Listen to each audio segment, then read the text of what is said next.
નમસ્કાર મિત્રો, મારી પીકે ગુજરાતી ચેનલમાં તમારું સ્વાગત છે।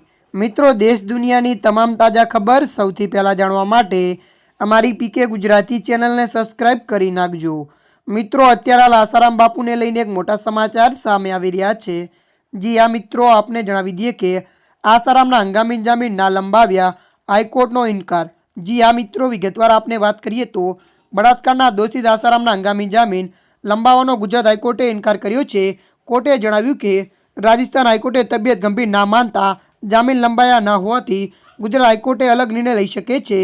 મળતી માહિતી અનુસાર આપને વધુ જણાવી દઈએ કે આસારામ પહેલાથી જોધપુર જેલમાં સરેન્ડર કરી ચૂક્યો છે। હવે તેની નિયમિત જામીન અરજી પર 22 સપ્ટેમ્બરે સુનાવણી થશે। ત્યારે મિત્રો, અત્યારની આ મોટી ખબર મળી રહી છે। ત્યારે મિત્રો, હાલ માટે આટલું। મળીશું નવી અપડેટ સાથે। જો તમને અમારો વિડીયો પસંદ આવે, લાઇક, શેર અને સબસ્ક્રાઇબ કરી નાખજો। ધન્યવાદ।